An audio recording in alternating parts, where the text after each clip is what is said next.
We're back for another Wi-Fi Draft League. After making it to quarterfinals in Season 4 of the Pokémon Premier League, the Welshons are back for Season 5 with our sights on playoffs again. There's 28 coaches in total across 2 divisions, with the top 8 coaches from each division making it through to playoffs. After playoffs, the champion of each division will face off in the grand finals. Each coach is at 115 point budget and must draft at least 10 Pokémon and up to 3 Terra Captains, which can be any Terra type with a 30-point budget. Once you have at least 10 Pokemon drafted, you can draft from the 0-point tier, which is basically the mascot pick.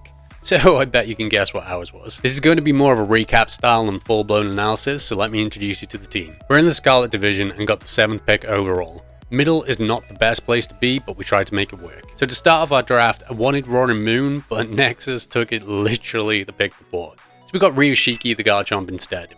It's got a great dual typing in Dragon and Ground. Both types are essential to any draft team, has great stats and a great move pool to give it versatility in the builder. I've been desperate to try out this mon in draft, and next up we got Kerching, the Goldengo. With our position in the draft, it was unlikely to make it back to me in the 3rd round because it's such a great mon, so we took it 2nd. A steel type is always essential to resist Dragon and Fairy. It's also a ghost type, which is good offensively and defensively in draft format. There's good stats across the board, good move pool, and is another versatile mon. We were desperate for some speeds. We got Tekokage the Sneasler, which was one of the only mons left on the board that was faster than 115 base speed, so I took it. A base 120 speed fighting poison type mon with access to powerful moves like close combat and gunk shot, and the unburden ability, which activates when we lose or use an item, is going to punch holes in most teams. Next up, we have our first Terra Captain in Raigeki the Thunderous T.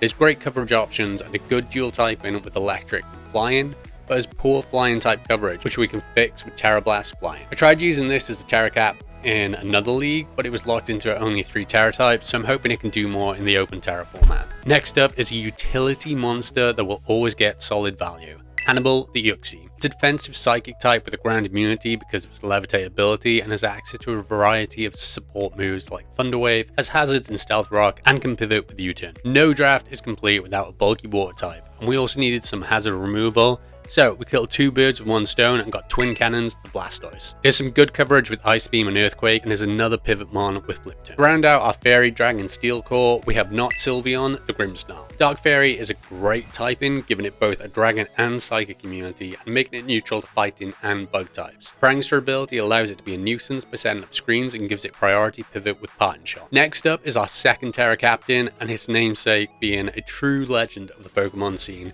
We got McBoss, the Arcanine. If you know, you know. Intimidate allows it to be a defensive check if need be, or allow it to come in and get a free turn of setup. It has strong moves with access to Flare Blitz and good coverage against water types. It has access to extreme speed, giving it amazing priority with the normal type Terra. It's going to hit hard. Next up is our grass type, which was meant to be superior, but we had to get Beauregard the Serena instead. I've drafted Serena many times this generation, and it's just good at what it does. Resists Earthquake, goes for knockoff or rapid spin, and just U-turns out of there. As we missed out on Superior, we needed something around base 110 speed to bridge the gap in between Sneasler and Thunderous T.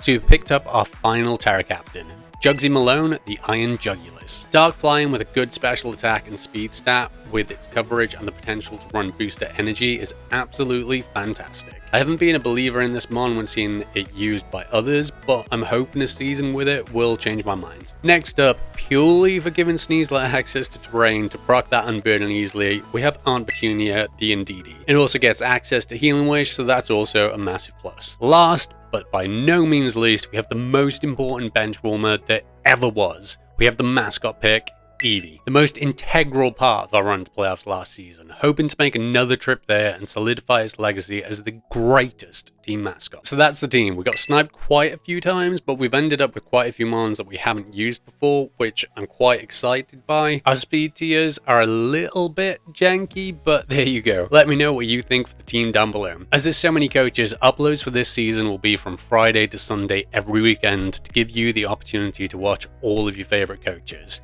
You can find all of their links in the description down below. Huge thanks to Gravy for the new GFX this season and to the council for the help with drafting. We're going up against 6 foot hacks for week 1, so I'll see you next weekend with the battle. Be sure to subscribe to keep up with the season.